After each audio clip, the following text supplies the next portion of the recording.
Paralysis, పక్షవాతం, blood disease ఉండేది. పక్షవాతం బాగైపోయినా బ్లడ్ డిసీజ్ వల్లనే చచ్చిపోతారు ఖచ్చితంగా. తర్వాత హార్ట్ ప్రాబ్లం. ఇన్ని ప్రాబ్లమ్స్ మధ్యలో డాక్టర్స్ అయితే 2-3 నెలలు చనిపోతారని చెప్తారు.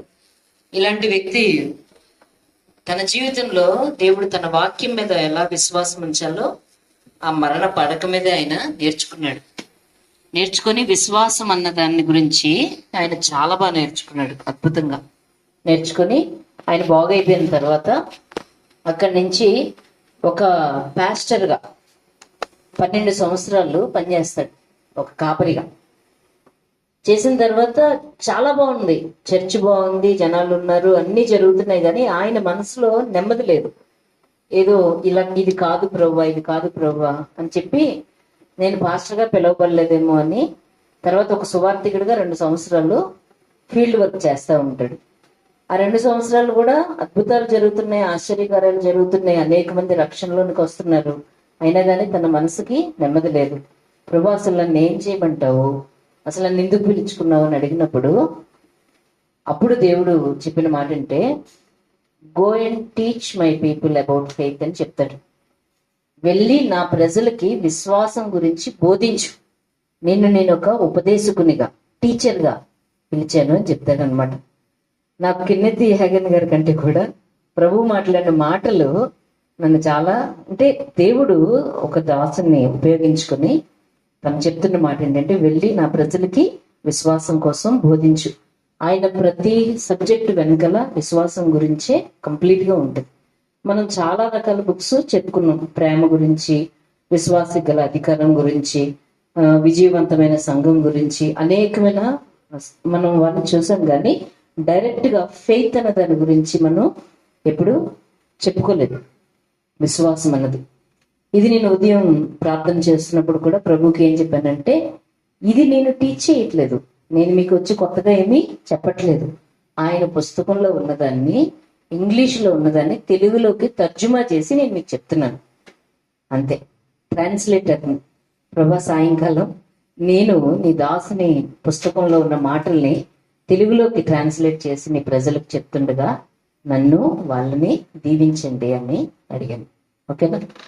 సో మన క్రైస్తవ జీవితానికి మొదలు విశ్వాసం, చనిపోవడం విశ్వాసం, పరలోకం చేరడం విశ్వాసం. సమస్తం దేని మీద ఆధారపడింది? విశ్వాసం అన్న దాని మీద ఆధారపడి ఉంది. ఓకేనా? సో ఈ విశ్వాసం గురించి మనం మాట్లాడుకుందాం ఈ రోజు నుంచి. విశ్వాసం గురించి దేవుని వాక్యం ఏం బోధిస్తుంది, విశ్వాసం గురించి దేవుని వాక్యం ఏది బోధిస్తుంది అన్న దాని గురించి ఈ రోజు నుంచి మనం చదువుదాం. రోమిలికి రాసిన పత్రిక 10వ అధ్యాయం 17వ వచనం. ఈ రెండు గుర్తుపెట్టుకోండి, రాసుకోండి, చదువుకోండి, ఆలోచించుకోండి. బైబిల్ స్టడీ అంటే ఇది ఒక ప్రార్థన టైం కాదు, ఆదివారం ఉంది కాదు. బైబిల్ స్టడీ అంటే ఈ మాటల్ని చాలా జాగ్రత్తగా పట్టుకోవాలి. ఇది ఒక టీచింగ్ లాంటిది కాబట్టి ఖచ్చితంగా రాసుకోండి, ఏదైనా చేసుకోండి. రోమా 10:17 కాగా వినుట వలన విశ్వాసము కలుగును, వినుట క్రీస్తును గురించిన మాట వలన కలుగును. వినుట వలన విశ్వాసం కలుగును, వినుట క్రీస్తును గురించిన మాట వలన కలుగును. అలాగే హెబ్రీయులకు రాసిన పత్రిక 11వ అధ్యాయం 6వ వచనం.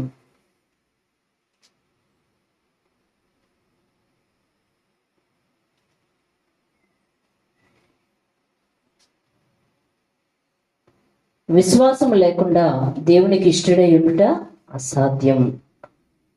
దేవుని యొద్దకు వచ్చేవాడు ఆయన ఉన్నాడనియు, తన వెదుకు వారికి ఫలము దయచేవాడనియు నమ్మవలెను కదా. ఓకే, సో ఈ మాటల గురించి ఫస్ట్ ఏంటి? వినుట వలన విశ్వాసం కలుగును, వినుట క్రీస్తుని గురించిన మాట వలన కలుగును. రెండోది ఏంటి? విశ్వాసం లేకుండా దేవునికి ఇష్టలై ఉండుట అసాధ్యం. ఆ మొక్కని ఆలోచిద్దాం. ఏది? విశ్వాసం లేకుండా దేవునికి ఇష్టలై ఉండుట అసాధ్యం. అంటే మనం దేవునికి లోకం అంతటిని ఆయన ప్రేమిస్తున్నాడు. నువ్వు పాపివైనా, నువ్వు రక్షించబడి పరిశుద్ధుడివైనా దేవుడు లోకాన్ని ఎంతగానో ప్రేమిస్తున్నాడు. ఆయన ప్రేమలో ఎక్కడ కూడా తేడా లేదు. ప్రేమ వేరు, ఇష్టం వేరు. ఓకేనా? ప్రేమ వేరు, ఇష్టం వేరు.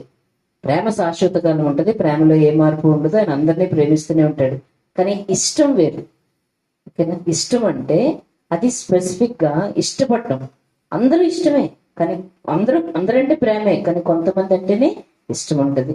సో దేవుడికి మనం అంటే ఇష్టం ఉండాలంటే ఖచ్చితంగా మనలో విశ్వాసం ఉండి తీరాలి. ఓకేనా? సో దేవుడు వాక్యం మనల్ని డిమాండ్ చేస్తుంది. ఏమనంటే నీకు విశ్వాసం ఉంటేనే నువ్వంటే నాకు ఇష్టం అని డిమాండ్ చేస్తుందా? ఒకవేళ నీకు విశ్వాసం లేకపోతే ఆయనకి ఇష్టంలో ఏంటంటే అసాధ్యం అంట. ఆయన ప్రేమిస్తాడు, కానీ ఆయనకి అంతగా నువ్వు ఇష్టపడవు.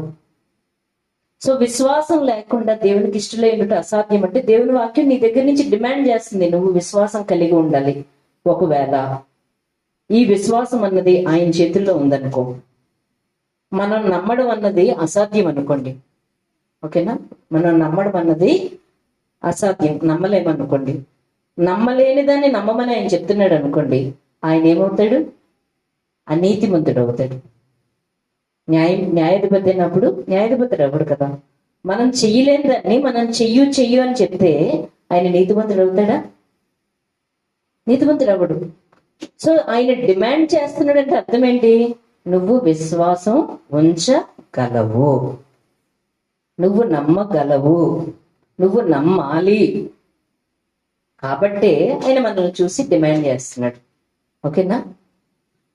చెయ్యలేని దాన్ని చెయ్యమని ఎప్పుడూ ప్రభు చెప్పడు, చెయ్యగలవు అని చెప్తూ ఇంకో మాట కూడా చెప్తాడు, నువ్వు విశ్వాసం ఉంచాలి, లేకపోతే నాకు ఇష్టంగా ఉండడం అసాధ్యం. అంతేకాదు ఈ విశ్వాసం నువ్వు ఎలా పొందాలో కూడా నేను ఒక మార్గం చూపిస్తున్నాను. ఏంటది? వినుట వలన విశ్వాసం కలుగును. వినుట క్రీస్తుని గురించిన మాట వలన కలుగును. సో నీకు విశ్వాసం ఖచ్చితంగా ఉండాలి. ఈ విశ్వాసం కావాలంటే ఇదిగో మార్గం. ఈ మాటలు కానీ నువ్వు వింటూ ఉంటే ఖచ్చితంగా నీకు విశ్వాసం కలుగుతుంది. లేని దాన్ని ఆయన ఎప్పుడు కూడా చేయమండు, చేయలేని దాన్ని ఎప్పుడు కూడా ఆయన మన దగ్గర నుంచి డిమాండ్ చేయడం. సో ఇప్పుడు మనం విశ్వాసం కలిగి ఉండడం ఉండకపోవడం అన్నది ఎవరి చేతుల్లో ఉంది? ఇప్పుడు మన చేతుల్లోనే ఉంది. ఒకవేళ నువ్వు విశ్వాసం ఉంచట్లేదు, నీ దగ్గర విశ్వాసం లేదు, నువ్వు విశ్వాసం కలిగి ఉండలేకపోతున్నావు అంటే కేవలం అది నీ నిర్లక్ష్యం. నువ్వు ఈ మాటల్ని కేర్ చేయట్లేదు, ఈ మాటలు నువ్వు వినడం లేదు, ఈ మాటలు నువ్వు ధ్యానించడం లేదు. ఎక్కడి నుంచి అయితే విశ్వాసం పుడుతుందో ఆ మాటల్ని నువ్వు పక్కన పెట్టావు కాబట్టే నీకు విశ్వాసం కలగడం లేదు తప్ప దేవుని చేతుల్లో అయితే ఏమీ లేదు. హల్లెలూయా. కాబట్టి విశ్వాసాన్ని మనం నేర్చుకోవాలన్నా, విశ్వాసం లేకుండా ఉండాలన్నా అది మన చేతుల్లోనే ఉంది. ఏదది? నువ్వు వాక్యాన్ని వింటున్నావా, వాక్యాన్ని ధ్యానిస్తున్నావా, వాక్యాన్ని నమ్ముతున్నావా?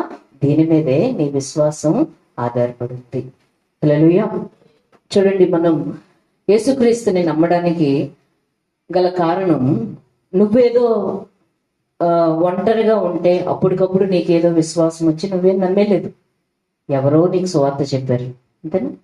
ఎవరో నీకు సువార్త చెప్పారు, ఎవరో యేసయ్య కోసం నీకు బోధించారు, ఎవరో యేసయ్య ఎలాంటి వ్యక్తి, ఆయన్ని పాపాలను క్షమించాడు, ఆయన్ని రోగాన్ని స్వస్థపరిచాడు, ఆయన ఎలా చేశాడు, ఆయన ఎంత మంచోడు అని నీకు చెప్పారు. కాబట్టే నువ్వు విన్నావు, కాబట్టే నీలో విశ్వాసం పుట్టి ఆయన్ని నమ్మావు, నువ్వు రక్షించబడ్డావు. అంతేనా? లేదంటే ఎక్కడి నుంచి రక్షించబడతావు? ఎక్కడి నుంచి రక్షించబడ్డానికి లేదు. చూడండి, ఎఫెసీయులకు రాసిన పత్రిక. ఇప్పుడు మనం మాట్లాడుకుంటుంది మనం రక్షించబడ్డానికి, తిరిగి జన్మించడానికి గల కారణం కూడా ఏంటి? విశ్వాసమే. మనం యేసయ్యను నమ్ముకొని పరలోక రాజ్యానికి చేరడానికి, మన పాపాలు క్షమించబడ్డానికి, మనం దేవుని పిల్లలుగా మారడానికి మన క్రియలు కాదు, మన భక్తి కాదు, మనదేమీ కాదు. దేన్ని బట్టి? విశ్వాసాన్ని బట్టే మనం రక్షించబడ్డాం. అంతేగాని ఎవరు క్రియలను బట్టి రక్షించబడ్డ వాళ్ళు ఈ లోకంలో ఎవరు లేరు. అదే మాట ఎఫెసీ పత్రికలో 2వ అధ్యాయంలో 8వ వచనంలోని, మీరు విశ్వాసము ద్వారా కృపచేతనే రక్షింపబడి ఉన్నారు, ఇది మీ వలన కలిగినది కాదు, దేవుని యొక్క వరమే. ఎవ్వరు కూడా సొంతంగా రక్షించబడిన వాళ్ళు ఎవరు కూడా లేరు. ఎలా రక్షించబడ్డారు? మీరు విశ్వాసము ద్వారా ఆయన కృపచేత రక్షించబడ్డారు. ఇది గాడ్స్ గిఫ్ట్. ఇది ఎందుకు? నువ్వు నమ్మేవు కాబట్టి. రోమీయులకు రాసిన పత్రిక 10వ అధ్యాయం రోమిలికి రాసిన పత్రిక 10వ అధ్యాయం 8-10. అదేమని చెప్పుచున్నది, వాక్యము నీ యొద్దను నీ నోటను నీ హృదయములోను ఉన్నది, అది మేము ప్రకటించు విశ్వాస వాక్యమే.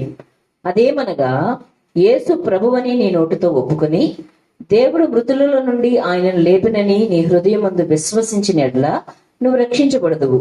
ఏలయనగా నీతి కలుగునట్లు మనుషులు హృదయంలో విశ్వసించును, రక్షణ కలుగునట్లు నోటితో ఒప్పుకొనును. హల్లెలూయా. నువ్వు వాక్యాన్ని ప్రకటించినప్పుడు నువ్వు విన్నావు, నువ్వు నమ్మావు, అందుకని నువ్వు రక్షించబడ్డావు. నువ్వు నమ్మడం వల్ల నీకు నీతి కలిగింది. నీ సొంత క్రియల ద్వారా నీకు నీతి కలగదు. నువ్వు ఆయన మాటను నమ్మావు కాబట్టి నువ్వు నీతిమంతుడిగా తీర్చబడ్డావు. యేసుక్రీస్తు నా రక్షకుడు నా పాపాన్ని క్షమించాడని నువ్వు నమ్మావు కాబట్టి నీ పాపాలు క్షమించబడ్డాయి. మనుషుడు నీతి కలిగినట్లుగా వాక్యాన్ని ఏం చేయాలి? హృదయంలో విశ్వాసం ఉంచాలి, నోటితో ఒప్పుకోవాలి. అలాగే 13వ వచనం, ఎందుకనగా ప్రభువు నామమును బట్టి ప్రార్థన చేయవాడెవడో వాడు రక్షింపబడును. వారు విశ్వసింపని వారికి ఎట్లు ప్రార్థన చేదురు, వినని వారిని ఎట్లు విశ్వసించుదురు, ప్రకటించేవాడు లేకుండా వారు ఎట్లు విందురు. ఎవరో ప్రకటించారు, ఎక్కడో విన్నావు, అందుకే నమ్మావు, అందుకే నువ్వు రక్షించబడ్డావు. హల్లెలూయా. కాబట్టి మనం రక్షింపబడటానికి, తిరిగి జన్మించడానికి గల కారణం ఏంటి? కేవలం విశ్వాసం మాత్రమే. ఆ విశ్వాసం కూడా ఎలా వచ్చింది? ఎవరో చెప్తే నువ్వు విన్నావు కాబట్టి. హల్లెలూయా. కాబట్టి దేవుని వాక్యం వినకుండా విశ్వాసం రావడం అన్నది అసాధ్యం. వాక్యం వినకుండా దేవుడి మీద విశ్వాసం రావడం అసాధ్యం. చాలా మంది అంట దేవుని వాక్యం వినకుండా దేవుని నమ్మడానికి ప్రయత్నిస్తుంటారంట. అదంతా ఏంటి? సొంతం. దేవుణ్ణి రకరకాలుగా వర్ణిస్తారు, దేవుణ్ణి రకరకాలుగా వర్ణించుకుంటారు సొంతంగా. చిన్నప్పటి నుంచి పెరిగిన వాతావరణంలో, చిన్నప్పటి నుంచి మన మిగతా ముస్లిం హిందూ సహోదరి సహోదరులకి వాళ్ళకి ఒక నమ్మకాలు ఉంటాయి. దేవుడు కోపం వచ్చింది, దేవుడికి ఇలా వచ్చింది, దేవుడికి ఏదో వచ్చింది. ఎక్కడివి ఇవన్నీ? సొంతంగా మనుషుల హృదయాల్లో పుట్టిన ఆలోచనలు. కానీ నిజమైన సజీవమైన దేవుణ్ణి నువ్వు నమ్మాలంటే సజీవమైన ఈ వాక్యాన్ని మాత్రమే నువ్వు నమ్మాలి. చాలా మంది ఈ వాక్యాన్ని వినకుండా వాక్యాన్ని ఆయనే నమ్మడానికి ప్రయత్నిస్తారు. అది అవ్వదు. ఎగ్జాంపుల్ ఏంటంటే చూడండి, కొర్నేలి అపోస్తలుల కార్యం 10వ అధ్యాయం చూస్తే, కొర్నేలి గురించి మీ అందరికీ తెలుసు కదా. కొర్నేలి చాలా మంచి భక్తిపరుడు, ధర్మకార్యాలు చేసేవాడు, ప్రతిరోజు దేవునికి ప్రార్థన చేసేవాడు, చాలా మంచోడు, అందరి దగ్గర మంచి పేరు ఉన్న వ్యక్తి. అపోస్తలుల కార్యాలు 10వ అధ్యాయంలో చాలా మంచి వ్యక్తి. కానీ సజీవమైన దేవుడు ఎవరో తెలియదు. అప్పుడు ఒక దేవదూత ఆయనకి ప్రత్యక్షమయ్యి, ఫలానా చోట ఫలానా ఇంట్లో పేతురు అని ఒక వ్యక్తి ఉంటాడు, ఆ వ్యక్తిని పిలిపించుకో, ఆ వ్యక్తి వచ్చి నీకు కావలసిన మాటలు, నీకు కావలసినటువంటి మాటల్ని ఆయన బోధిస్తాడు, వెళ్ళు అని చెప్తాడు. ప్రత్యక్షమైంది ఎవరు? దేవదూత. డైరెక్ట్గా చెప్పొచ్చు కదా, యేసుప్రభు దేవుడు నీ కోసం ప్రాణం పెట్టాడు, నువ్వు పూజిస్తున్నావు, నువ్వు ప్రార్థన చేస్తున్నావు, కానీ సజీవమైన దేవుడు ఎవరో నీకు తెలీదు, ఆయన సజీవమైన దేవుడిని డైరెక్ట్గా దేవదూత చెప్పొచ్చు కదా. దేవదూతకి అవకాశం కానీ అధికారం కానీ దేవుడు ఇవ్వలేదు. కేవలం ఎవరికి ఇచ్చాడు?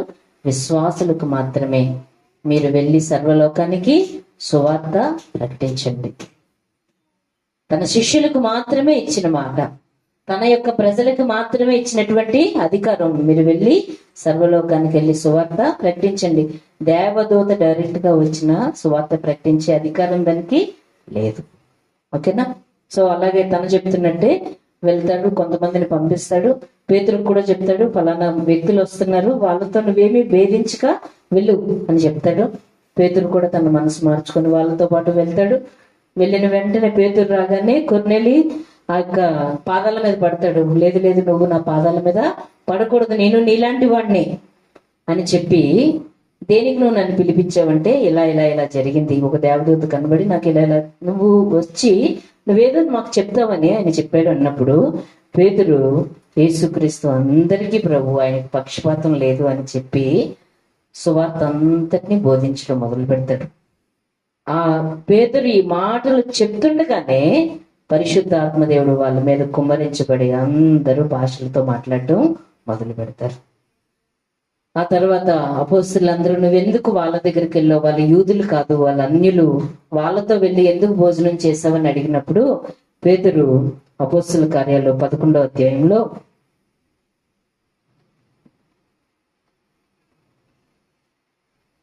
13వ వచనం నుంచి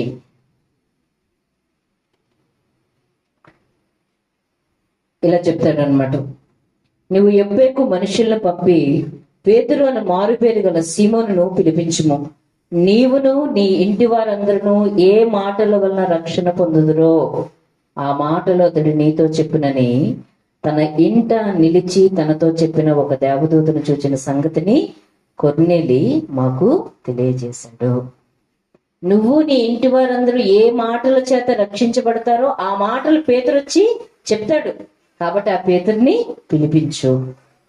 సో పేతురు వచ్చి ఆ మాటలు చెప్తుండగా అక్కడ ఉన్న వాళ్ళందరూ ఏమవుతారు, రక్షించబడతారు. సో రక్షణ కూడా ఎలా వచ్చింది, విశ్వాసాన్ని బట్టి. విశ్వాసం ఎలా వచ్చింది, వినుట వలన వచ్చింది.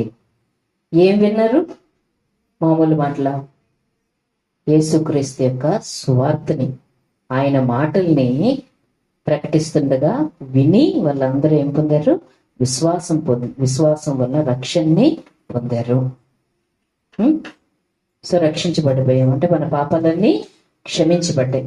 ఇంతటితో సరిపోతుందా? రక్షణ అనే పదంలో ఏమేమి ఉంటాయో తెలుసా? ఒకటి విమోచన అంటే పాప క్షమాపణ ఉంటుంది. రెండవది భద్రత, మూడవది సంరక్షణ, నాలుగవది స్వస్థత, ఐదవది సమాధానం, సౌండ్నెస్, శాంతి, సమాధానం. ఇవి రక్షణలో ఉండేవి. నేను యేసుక్రీస్తుని నమ్మగానే ఈ 5 రకాల ఆశీర్వాదాలు నాలోకి వస్తాయి. సాల్వేషన్ ఇంగ్లీష్లో, రక్షణ తెలుగులో, గ్రీకులో సోజో. దాని అర్థం ఏంటంటే దానికి 5 రకాల ఆశీర్వాదాలు. ఏంటది? పాప క్షమాపణ, సంరక్షణ, భద్రత, స్వస్థత, మనసులో శాంతి, సమాధానం. ఈ 5 కలిపి ఒక పార్సిల్ లాగా తయారు చేసి యేసుక్రీస్తుని నమ్మితే ఆ పార్సిల్ మనకి ఇస్తాడనమాట దేవుడు. అర్థమైంది? కానీ మనం ఎంతవరకు ఆలోచిస్తాం? యేసయ్యని నమ్ముకున్నాం, పాపాలు క్షమించబడ్డాయి. యేసయ్యని నమ్ముకున్నాం, పాపాలు క్షమించబడ్డాయి. ఎంతవరకు? యేసయ్యని నమ్ముకున్నాం, పాపాలు క్షమించబడ్డాయి. ఇప్పుడు మెడిటేట్ చేయగలను. ఇది అయిపోయాక కూర్చొని చదువు, జస్ట్ వినండి. అలా వెళ్ళిపోతుంది చదువుతూ ఉంటే, ఇది వినకుండా అయిపోతుంది.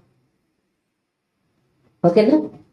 సో మన పాపాలు క్షమించబడ్డం ఎలా అంటే చెప్పుకున్నాం. కొర్నేలికి ఎలాగా పేతురు చెప్పాడో, మనకి ఎలాగా అందరూ సువార్త చెప్పారు, యేసయ్య నీ పాపాలు క్షమించబడ్డాయని చెప్పారో మనం కూడా నమ్మేమో, మన పాపాలన్నీ క్షమించబడ్డాయి. ఇప్పుడు నెక్స్ట్ది మనందరికీ చాలా అవసరమైంది, మన జీవితం అంతటికీ అవసరమైంది. ఏంటో తెలుసా? స్వస్థత గురించి. జ్వరం రావచ్చు, చిన్నవి రావచ్చు, పెద్దవి రావచ్చు. మనం శరీరంతో ఉన్నాం కాబట్టి ఖచ్చితంగా మనలో ప్రతి ఒక్కరూ రకరకాల అనారోగ్యాల నుంచి, వ్యాధుల నుంచి, బాధల నుంచి, వీటన్నిటి గురించి నడవవలసిన పరిస్థితి వస్తుంది. దీనికి విశ్వాసం ఎలా పనిచేస్తుంది, మనం స్వస్థత ఎలా పొందుతాము, దీని గురించి దేవుని వాక్యం ఏం చెప్తుంది? ఓకేనా? అర్థమైందా? ఇప్పుడు దేని గురించి చెప్తున్నాం? స్వస్థత. చూడండి, అపోస్తల కార్యాలు 14వ అధ్యాయం. ఈ స్వస్థతని జీవితాంతం ఎలా అనుభవించవచ్చు? జీవితాంతం. యవ్వన ప్రాయంలో ఉన్నాం కాబట్టి బలంగా ఉన్నాం, మధ్య వయసులోకి వచ్చేసరికి కొంచెం బాగోదు, ఇంకా పెద్దోళ్ళు అయ్యేసరికి తప్పదు, మరి ముసలోళ్ళు అయిపోయాం కదా, అవేం అవసరం లేదు. నువ్వు స్వస్థత జీవితాంతం అనుభవించాలంటే ఈ విషయాలు మనం నేర్చుకుంటే జీవితాంతం స్వస్థతతో అద్భుతంగా బ్రతకచ్చు. హల్లెలూయా. దయచేసి జాగ్రత్తగా వినండి. అపోస్తల కార్యం 14వ అధ్యాయంలో అంటే స్వస్థత గురించి మనకి ఎన్ని అపోహలు ఉంటాయో, కానీ దేవుని వాక్యం ఏం బోధిస్తుందో. ఓకేనా? అది ఈరోజు మనం విశ్వాసం ద్వారా స్వస్థతని ఎలా పొందొచ్చు అన్నది నేర్చుకున్నాం. చూడండి, అపోస్తల కార్యాలు 14వ అధ్యాయం 7వ వచనం నుంచి. లుస్త్రాలో బలహీన పాదములు గల ఒకడుండెను. ఓకేనా? వాడి పాదాలు బలహీనం అంటే పని చేయవన్నమాట. అతడు పుట్టినది మొదలుకొని కుంటివాడై ఎన్నడను నడవలేక కూర్చుండి ఉండేవాడు. ఎప్పుడు మొదలుకొని పుట్టినది మొదలుకొని. తను ఏమైనా ఎమ్మెల్యే ఏంటండి?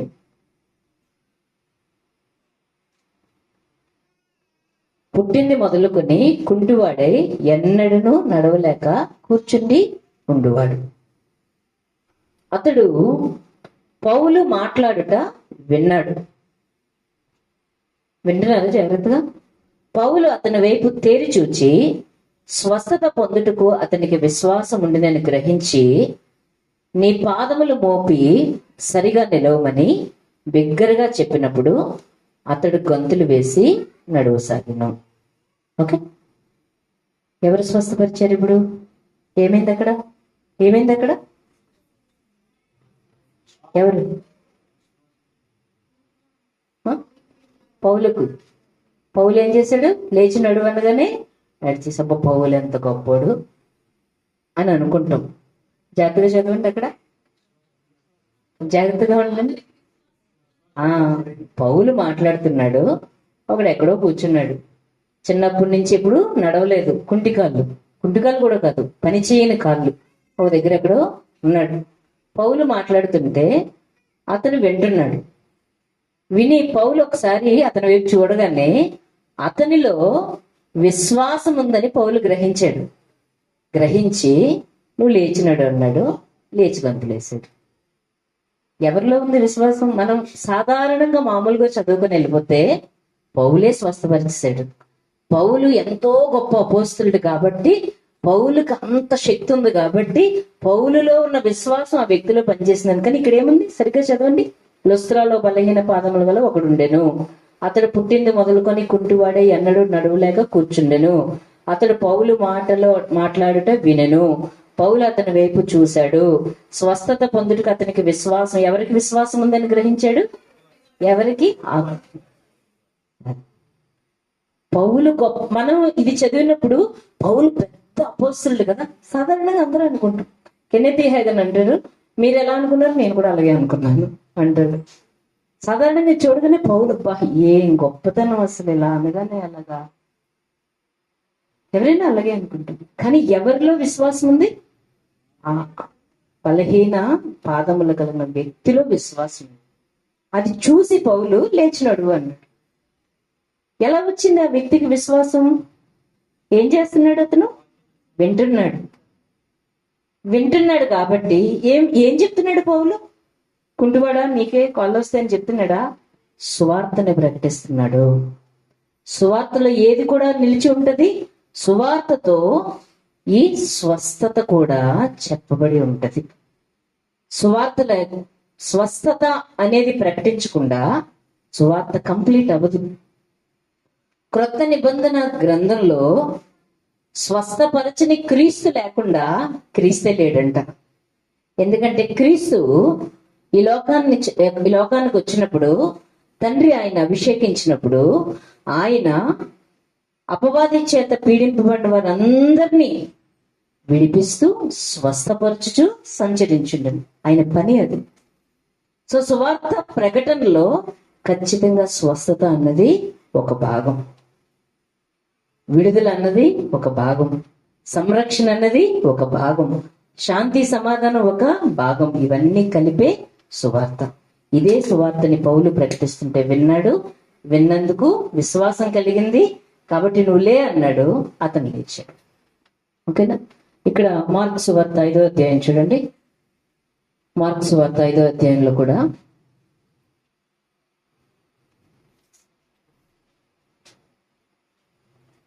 మనందరికి బాగా తెలిసినటువంటి వాక్యం 25వ వచనం. 12 ఏళ్ల నుండి రక్తస్రావం కలిగిన ఒక స్త్రీ ఉండెను. ఇవన్నీ తెలుసు కదా. ఆమె ఎన్ని సంవత్సరాల నుంచి? 12 years. ఆమె అనేక వైద్యుల చేత ఎన్నో తిప్పలు పడింది. తనకు కలిగినదంతా వ్యయం చేసుకుంది. ఎంత మాత్రం ప్రయోజనం లేక మరింత సంకటపడింది. అంటే ఇంకా వ్యాధి, సంకటాలంటే వ్యాధులు. ఆమె యేసును గురించి విని, నేను ఆయన వస్త్రములు మాత్రం ముట్టిన బాగుపడుతుంది అనుకుని జన సమూహంలో ఆయన వెనుకకు వచ్చి ఆయన వస్త్రం ముట్టెను.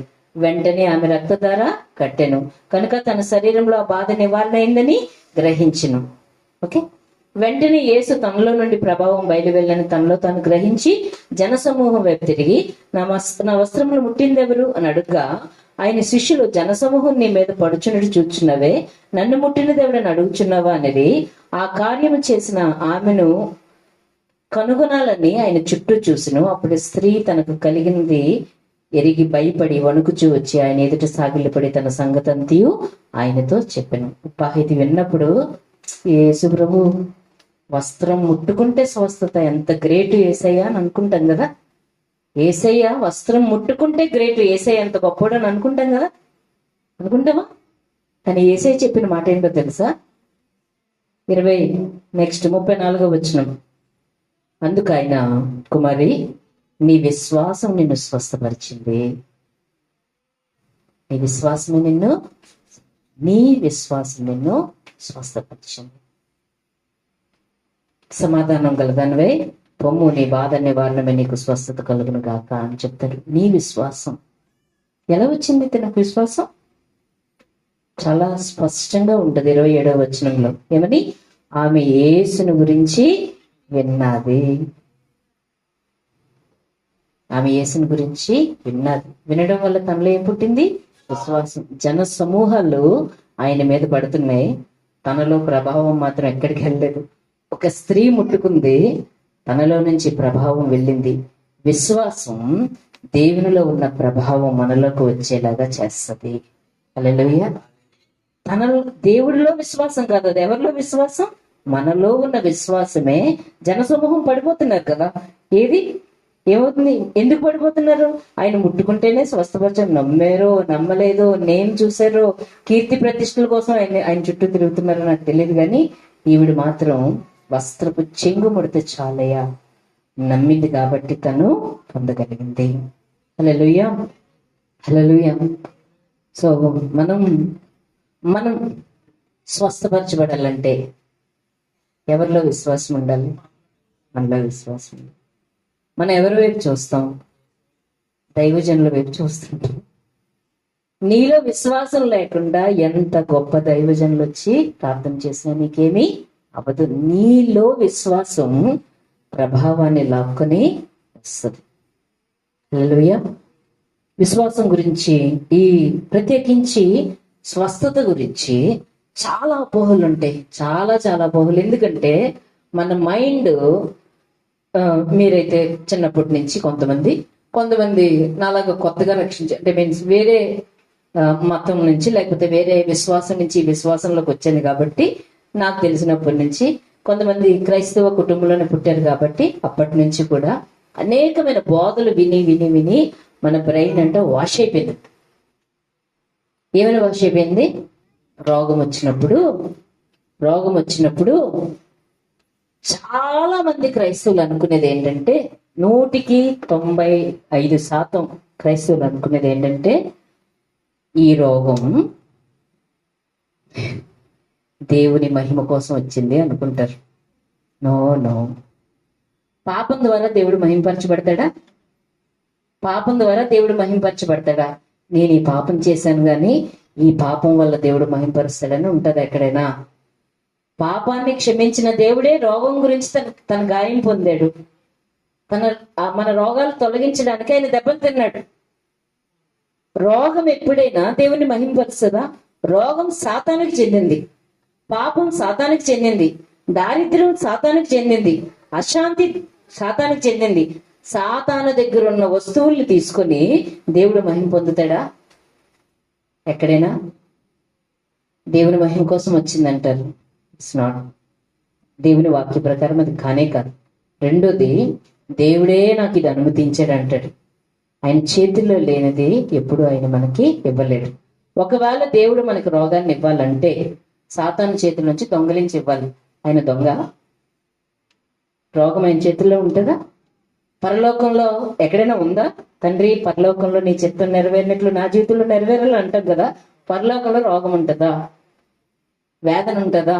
దుఃఖం ఉంటుందా? లేని దాన్ని ప్రభు ఇవ్వగలడా? రోగం ప్రభు ఇచ్చేది కాదు. ఇంకా కొంతమంది ఏం చెప్తారంటే ఈ రోగం తీసేయడం దేవుని చిత్తం కాదు అంటారు. ఈ రోగం తీసేయడం దేవుని చిత్తం కాదు అంటారు. దేవుడి చిత్తం ఒకసారి ఒకలాగా, ఇంకొకసారి ఇంకొకలాగా ఉండదు. మనలాగా ఆయన మాట మార్చేవాడు కాదు. ఆయన ఒక్క మారే పలుకుతాడు అంతే. అది ఎప్పటికీ ఒక్కలాగే ఉంటది. ఈరోజు సోమవారం దేవుడు రోగం నా చిత్తం కాదమ్మా అని చెప్పి, మంగళవారం నా చిత్తమే నీకు రోగం వచ్చింది అన్నాడు అనుకో, నమ్మాలా వద్దా దేవుణ్ణి? నమ్మాలా వద్దా? దేవుడిదేవా నిన్ను అలా చెప్పు, మాట మార్చేవాడు కాదు ఆయన. రోగం అన్నది ఆయన యొక్క చిత్తం కాదే కాదు. ఇంకొంతమంది ఎలా అంటారంటే ఈ స్వస్థతలన్నీ ఎప్పుడో ఆగిపోయి అంటారు. అదొక ఘోరం. స్వస్థత లేకపోతే మనం ఎలా బ్రతుకుతాం ఈ లోకంలో? అంటే కొత్తలో యేసయ్యేమో మంచి శక్తివంతుడు, ఇప్పుడు స్వస్థపరచలేని బలహీనుడు ఆయన. ఇంకొంతమంది అంటారు, కెన్నెత్ హ్యాగన్ గారు చెప్తారు మంచి స్టేట్మెంట్. కొంతమంది అంటారు ఆయన స్వస్థపరుస్తాడు కానీ నన్ను స్వస్థపరచడం ఆయనకి ఇష్టం లేదు అంటారంట. ఆయన స్వస్థపరుస్తాడు, శక్తివంతుడే, కానీ నన్ను స్వస్థపరచడం ఆయనకి ఇష్టం లేదు అని అంటారంట. ఇవన్నీ ఏం చేస్తాయంటే, ఈ భావాలన్నీ నేను చెప్పాను కదా, ఇది దేవుని మహిమ కోసం, లేకపోతే దేవుడే అనుమతించాడు, లేకపోతే దీనివల్ల నాకు ఏదో నేర్పిస్తాడు, లేకపోతే నా స్వస్థపరుస్తాడు కానీ నన్నే స్వస్థపరచడు, లేకపోతే ఇంకోటి ఏం చెప్పాను మీకు, ఇంకేం చెప్పాను, స్వస్థతలు ఆగిపోయాయి. ఇవన్నీ ఈ ఆలోచనలు కానీ మనలో ఉన్నాయనుకో దేవుని నమ్మలేము. ఆయన స్వస్థపరుస్తాడు అని నమ్మలేము. నువ్వు నమ్మకపోతే నువ్వు పొందలేవు. ఆయన ఒక స్టేట్మెంట్ చెప్తాడు, దేవుడు స్వస్థపరచలేని చేతకానుడు అంటే అది దేవుడికి ఎలా ఉంటది? షేమే కదా, అవమానం. దానికంటే కూడా దేవుడు ఎక్కువ బాధపడేది దేనికో తెలుసా? ఆయన స్వస్థపరుస్తాడు కానీ నన్ను స్వస్థపరచడు అన్నది దేవుణ్ణి చాలా నిందించినట్టు, బాధ పెట్టినట్టు. ఎందుకంటే నిన్ను స్వస్థపరచుకోవడానికి ఏంటి? నువ్వేమైనా పగవడవా? స్వస్థపరచడు కానీ నన్ను స్వస్థపరచడు అనేది ఆయన్ని ఎక్కువ బాధిస్తుందంట. సో ఇవన్నీ మన బ్రెయిన్ నుంచి వాష్ అయిపోతే తప్ప ప్రభా నువ్వు నన్ను స్వస్థపరుస్తావని చెప్పి దేవుని దగ్గర నుంచి మన స్వస్థతని పొందగలం. అందుకనే మీరు ఈ లోక మర్యాదను అనుసరించక అంటే మనం తెగ ప్రసంగాలు చేస్తాం, అలా పూజల కోసం, తిండి కోసం, భోజనాల కోసం మాట్లాడతాం. కానీ ఈ లోక మర్యాదను అనుసరించక అంటే ఏంటో తెలుసా? ఈ లోకం ఆలోచించినట్టు ఆలోచించకండి. ఆయన చిత్తం ఏమయ్యిందో ఉత్తమమును అనుకూలమైన దేవుని చిత్తం మీద ఎరిగి పరీక్షించి తెలుసుకున్నట్లు నీ మనసు మారి నూతనం అవ్వాలి. అంటే నీ బ్రెయిన్ ఇప్పటి వరకు వాష్ అయిపోయింది కదా, ఇప్పటి వరకు దేవుడు ఇచ్చాడండి, నాకు ఈ రోగం ఎందుకు ఇచ్చాడు అనుకున్నాను, ఆయన భయం కోసం అండి. ఇవన్నీ ఉన్నాయి, కడిగివేయబడాలి. కడగాలంటే ఈ వాక్యమే ఉండాలి. చీకటంతా పోవాలంటే వెలుగు రావాలి. చీకటంతా పోవాలంటే వెలుగు రావాలి. ఈ వెలుగు చేత మనలో ఉన్న ఇదంతా పాత తరమైన ఇదంతా పోయి క్రొత్త వెలుగుతో మనం నింపబడినప్పుడు అప్పుడు మనం ఎక్కడుంటాం తెలుసా? మన నిబంధన, మన హక్కు వారసులం. దేవుడు నన్ను స్వస్థపరిచాడు. ఆయన పొందిన దెబ్బలు, ఆయన పొందిన గాయాలు నాకు స్వస్థతనిస్తున్నాయి. ప్రభా స్వస్థత నీ చిత్తం నాయన, అందుకనే నీకు వందనాలు. నన్ను స్వస్థపరచడానికి నీ స్థానంలో నువ్వు నిలబడి దాన్ని అనుభవించగలవు. హల్లెలూయా. లేదంటే వీటితోనే సాతాను ఎప్పుడు కూడా అబద్ధికుడు, అబద్ధాలకి జనకుడు. సరి అయినది ఏదో గ్రహించకుండా అవిశ్వాసం మీద నీ దృష్టి ఉండేలాగా చేస్తాడు.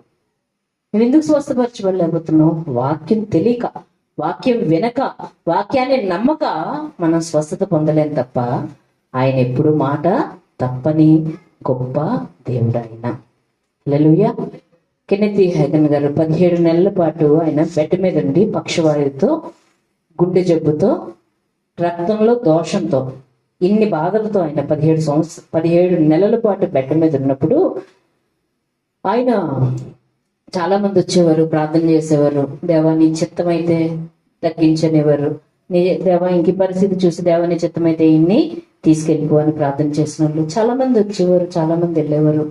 కొన్నిసార్లు ఎవరినైనా ప్రార్థనకు పిలిస్తే సారీ అని చెప్పి వెళ్ళిపోయేవారంట. ఎందుకంటే ఆయన పరిస్థితి చూసి ఒక అస్థిపంజరం కంటే ఘోరంగా ఉండేవాడంట. ఎముకల మీద చర్మం తప్ప ఏముండేది కాదు. చచ్చిపోతాడని అందరూ ఎదురు చూసే ఆ వ్యక్తి చేసింది ఒకే ఒకటి, ఆయన రక్షించబడ్డాడు కాబట్టి వాళ్ళ అమ్మమ్మ బైబిల్ తీసుకొని చదువుతూ ఉండేవాడంట.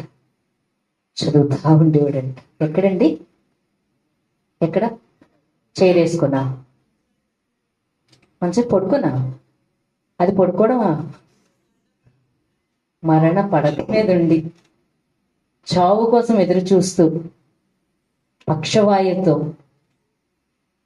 మన పక్షవాయు ఉందా మన దగ్గర? ఎవరికైనా గుండె జబ్బు ఏమైనా ఉందా? బ్లడ్ డిసీజ్, చచ్చిపోయే బ్లడ్ డిసీజ్ ఏమైనా ఉందా?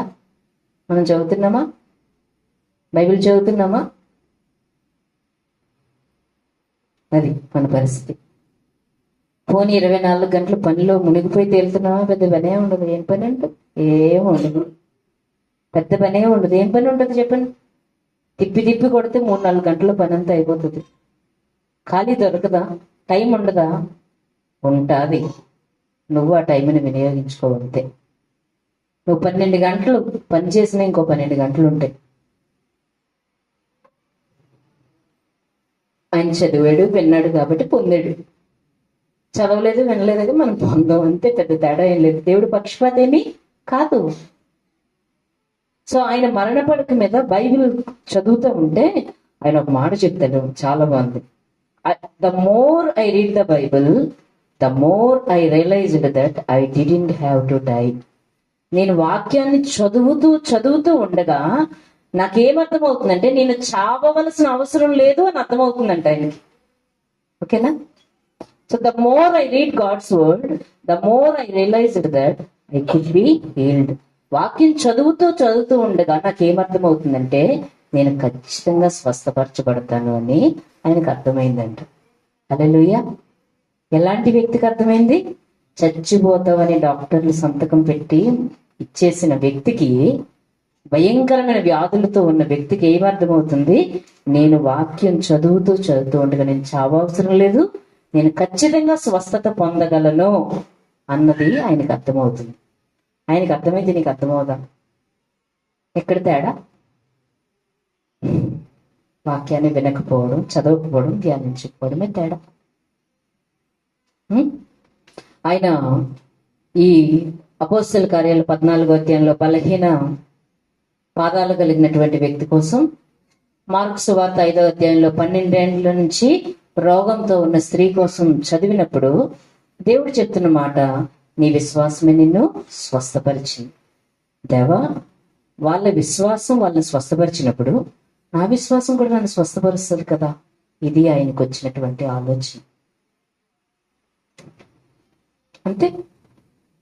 వాక్యం చదువుతూ ఉండగానే పరిశుద్ధాత్మ దేవుడు ప్రత్యక్షతనిస్తాడు. వాక్యం ఎక్కడ, నువ్వెక్కడో ఉంటే నీకు ఎలా ఉంటుంది? నీ మనసు ఎక్కడో, ఈ వాక్యం ఎక్కడో ఉంటే నీకు ఎక్కడ వస్తుంది? దేవుడి దగ్గర నుంచి ఆ జీవం ఎలా నీలో ప్రవహిస్తుంది? అదొక్కటే ఆలోచన వచ్చింది. వాళ్ళ విశ్వాసం వాళ్ళ స్వస్థపరిచినప్పుడు నా విశ్వాసం నన్ను ఎందుకు స్వస్థపరచదు? ప్రభువా, నేను విశ్వాసం ఉంచుతున్నాను అని చెప్పి దేవుడు చెప్పాడు, నువ్వు విశ్వాసం ఉంచుతున్నావా? అవును ప్రభువా, నేను విశ్వాసం ఉంచుతున్నాను. మరి ఎందుకు పడుకున్నావు? లేచి నడువు అన్నాడు ఆయన. 17 నెలలు పడుకున్న ఒక వ్యక్తి వాక్యాన్ని నమ్మి కాళ్ళు రెండింటిని చేత్తో ఇలాగ తోసి నించుంటే దేవుని శక్తి చేత ఈ విశ్వాసం చుట్టుబడి ఆయన గెంతులేసుకుంటూ స్వస్థపరచబడ్డాడు. 83 సంవత్సరాలు సజీవంగా, ఆరోగ్యంగా, ఎలాంటి జబ్బులు లేకుండా ఆరోగ్యంగా విశ్వాసాన్ని గురించి ప్రకటిస్తూ చనిపోయినప్పుడు సహితం good bye, I'm going to home అని చెప్పి చనిపోతాడు. నేను వెళ్ళిపోతున్నాను అని ఆ బ్రేక్ఫాస్ట్ తినేటప్పుడు తన భార్యకి చెప్పి చనిపోతాడు. ఏ జబ్బు లేకుండా విశ్వాసం ద్వారా బ్రతుకుతారు, విశ్వాసం ద్వారా చనిపోయిన వాళ్ళు. వాళ్ళకి మనకి ఉన్నది ఒకే గ్రంథం, ఒకే దేవుడు, ఒకే నిబంధన. ఏ పక్షపాతం లేదు దేవుడికి. వాళ్ళకి మనకి ఇచ్చినదంతా ఒకటే. వాళ్ళు దాని మీద మనసు పెట్టారు, ధ్యానించారు, దానిలో జీవించారు, వాళ్ళు పొందారు, అనేక మందికి మాదిరికరంగా ఉన్నారు. హల్లెలూయా. నేను అందుకనే చెప్తాడు, నేను పుల్పిట్ మీద నుంచి విశ్వాసం నేర్చుకోలేదు, నా మరణ పడక మీద నుంచి నేర్చుకున్నానని చెప్తాడు ఆయన. అందుకని దేవుడు అతనికి చెప్పాడు, వెళ్ళి నా ప్రజలకి విశ్వాసాన్ని గురించి బోధించు. అంటే పరిశుద్ధాత్మ దేవుడు ఇక్కడున్న మనందరూ, నాతో సహా మనందరికీ పరిశుద్ధాత్మ దేవుడి యొక్క ఉద్దేశం ఏంటంటే విశ్వాసాన్ని నేర్చుకో అని చెప్తున్నాడు మనకి. మనం విశ్వాసం నేర్చుకోవాలని పరిశుద్ధాత్మ దేవుడు తన ప్రయత్నాన్ని తను చేస్తున్నాడు. ఇది మన రెస్పాన్సిబిలిటీ. నేర్చుకోవడం అన్నది మన బాధ్యత, అది దేవుని చేతిలో లేదు. చాలా మంది ప్రభువా నాకు విశ్వాసం కలుగుజేయి, ప్రభువా నాకు విశ్వాసం కలుగుజేయి అంటే ఎక్కడ కూడా ప్రార్థన ద్వారా విశ్వాసం కలుగుతుందని ఎక్కడ రాయబడలేదు. ప్రార్థన ద్వారా విశ్వాసం ఉందని చెప్పాడా? ఏమనుంది? వినుట వలన విశ్వాసం కలుగుతుందని చెప్పాడు. అంతేగాని నువ్వు దేవ విశ్వాసాన్ని ఇవ్వు ఇవ్వు ఇవ్వని నువ్వు ఒక 10 సంవత్సరాలు ప్రార్థన చేసినా నీకు విశ్వాసం రాదు. దేవుడు నీకు తెలియజేస్తుంటాడు ఎలా విశ్వాసం కలుగుతుందో. ఆయన తెలియజేయడానికి బోల్డు మంది నీ దగ్గర పంపిస్తాడేమో. అంతేగాని నీకు విశ్వాసం రావాలంటే, విశ్వాసం కలగాలంటే వాక్యం మాత్రమే ఆధారం. హల్లెలూయా. ఆ వాక్యాన్ని నమ్మడం వల్లే.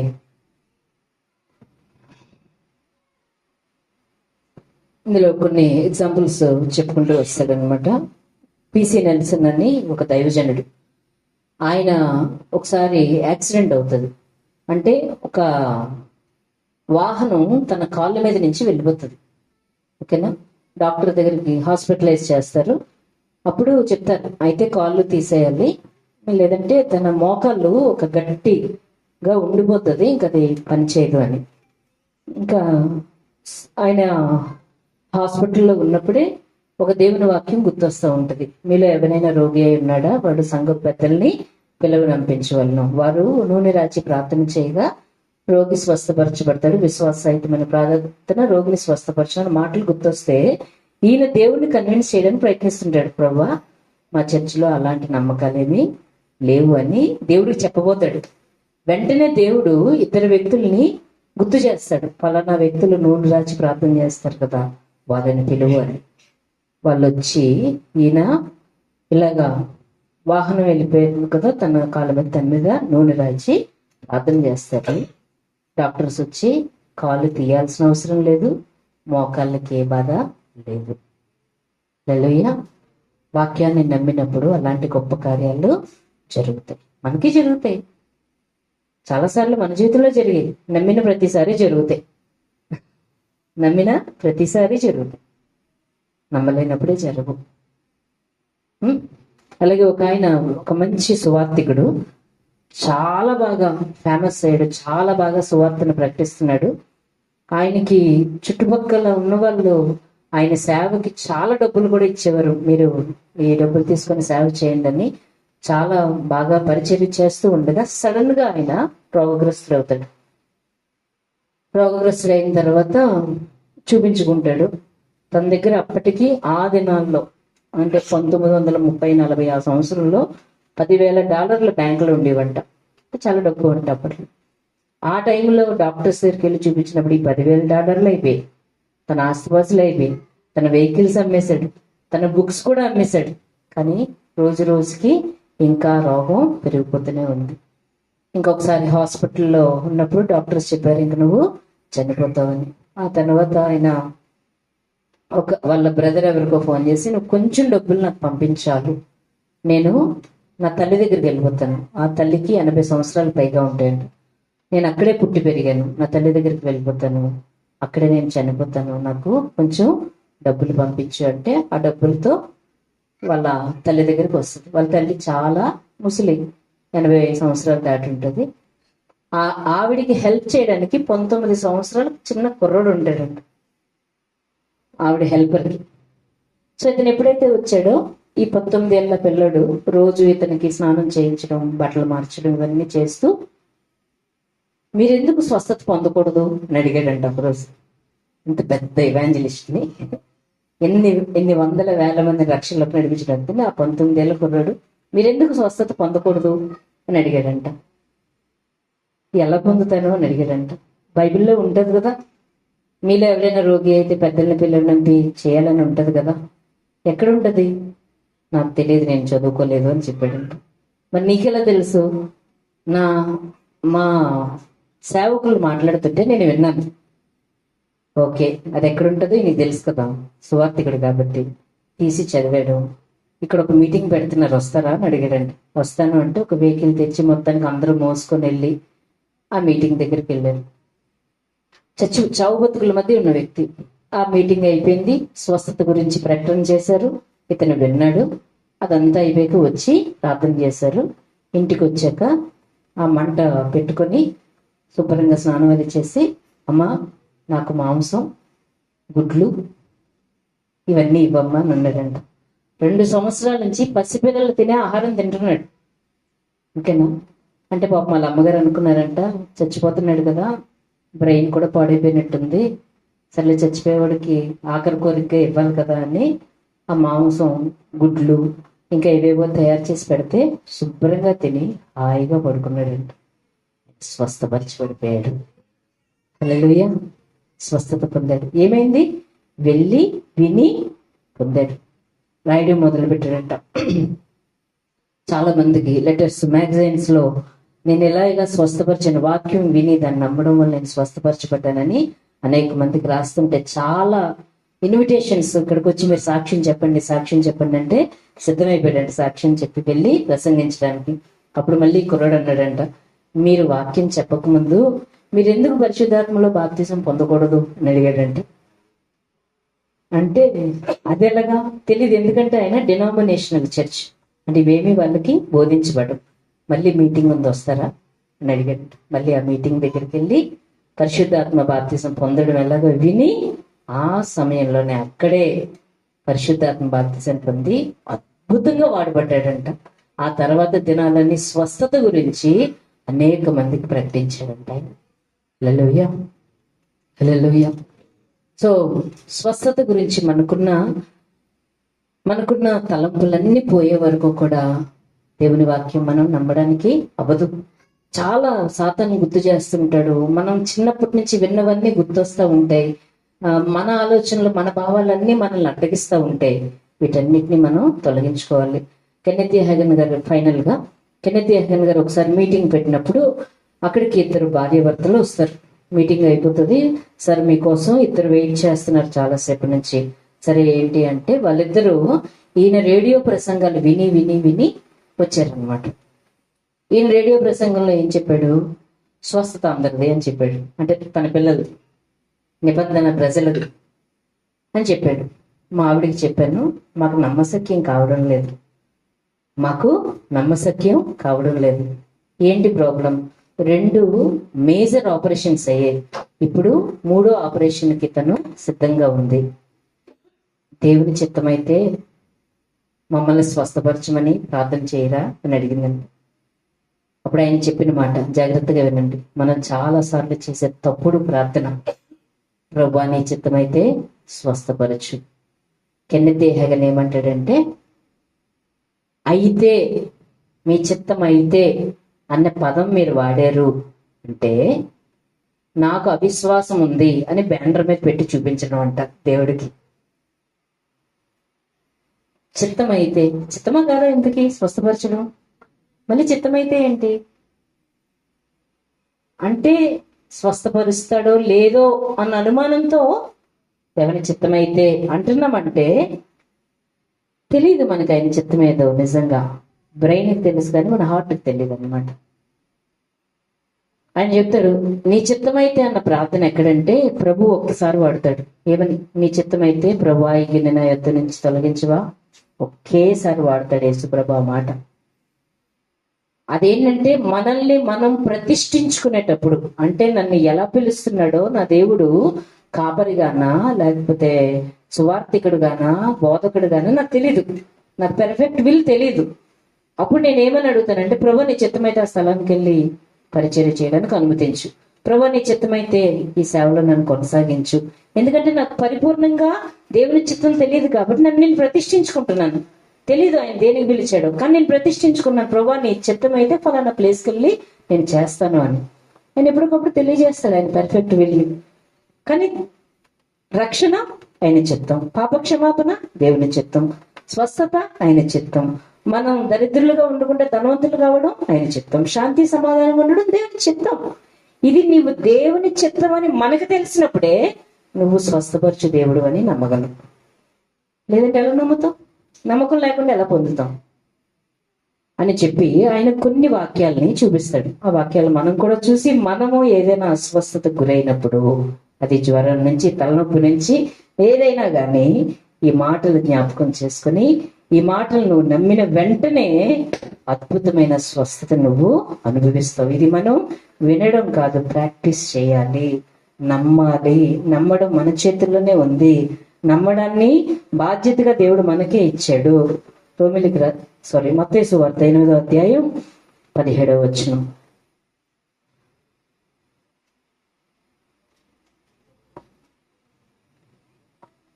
ఎనిమిది 17. ఆయన మాట వలన దయ్యములను వెళ్ళగొట్టి రోగుల నెలను స్వస్థపరిచినందువలన ఆయనే మన బలహీనతలను వహించుకుని మన రోగములను భరించినని ప్రవక్త అయిన యెషయా ద్వారా చెప్పబడినది నెరవేరెను. మన స్వస్థత కోసం ఆయన బలహీనతని అనుభవించాడు. మనం స్వస్థపరచడానికి ఆయన రోగాల్ని భరించాడు. 1 పేతురు 2వ అధ్యాయం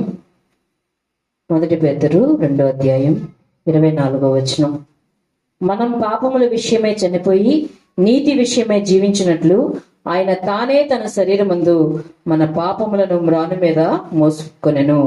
ఆయన పొందిన గాయముల చేత మీరు స్వస్థత ఏమనుంది? పొందుతారనుందా? పొందితిరి అనుందా? 1 పేతురు 2:24 ఏమనుంది? ఆయన పొందిన గాయముల చేత మీరు స్వస్థత పొందితిరి. ఆల్రెడీ అయిపోయింది. పొందుతారు కాదు, 2000 సంవత్సరాల క్రితమే పొందితిరి. మీ పాపాలు ఎప్పుడు క్షమించబడ్డాయి? 2000 సంవత్సరాల క్రితమే క్షమించబడ్డాయి. మీ రోగాలు ఎప్పుడు స్వస్థపరచబడ్డాయి? 2000 సంవత్సరాల క్రితమే ఎప్పుడు నమ్ముతావో అప్పుడు పొందుకుంటాం. మళ్ళీ కొత్తగా మనమేమి దేవా ఇప్పుడు స్వస్థపరచు, రేపు ఉదయం స్వస్థపరచు, మళ్ళా నిన్ను స్వస్థపరచడానికి ఆయన మళ్ళీ వచ్చి ఆ సిలువ మీద వేలాడాల్సిన అవసరం లేదు. ఆల్రెడీ నీ స్వస్థత 2000 సంవత్సరాల క్రితం రెడీ. నమ్మిన వెంటనే పొందుతాం. యెషయా 53. అద్భుతమైన ఈ మాటలు మన జీవితంలో ఎప్పటికీ గుర్తుపెట్టుకొని దీన్ని పొందాలన్నది దేవుని యొక్క ఆశ. యెషయా 53.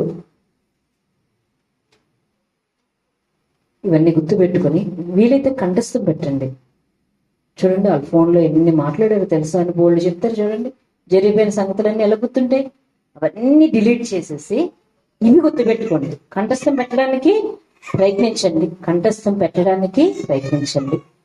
యెషయా 53:4-5 వచనాలు. నిశ్చయముగా అతడు మన రోగాల్ని భరించెను. మనం భరించవలసిన అవసరత లేదు. నిశ్చయముగా ఆయన నిశ్చయముగా అనుకుంటా కాదు, జరుగుతుందో కాదు, నిశ్చయముగా ఆయన మన రోగాల్ని భరించెను, మన వ్యసనములను వహించెను. అయినను మొత్తబడిన వానిగా, దేవుని వలన బాధింపబడిన వానిగా, శ్రమ నొందిన వారిగా మనం అతన్ని ఎంచితిమి. మన అతిక్రమ క్రియలను బట్టి అతడు గాయపరచబడిను, మన దోషములను బట్టి నలుగగొట్టబడెను. మన సమాధానార్థమైన శిక్ష అతని మీద పడెను, అతడు పొందిన దెబ్బల చేత మనకు స్వస్థత కలుగుచున్నది. హల్లెలూయా. ఈ 3 వాక్యాలు చెప్పేసరికి ఆ స్త్రీ ఇద్దరు వస్తారు కదా, స్త్రీ పురుషులు ఇద్దరు వస్తారు కదా, ఈ 3 వాక్యాలు చెప్పేసరికి ఎగిరి గంతులేస్తారంట, అమ్మ స్వస్థత దేవుని చిత్తమే అని. వాళ్ళు విన్నది ఏం చేశారు, వెంటనే గ్రహించగలిగారు.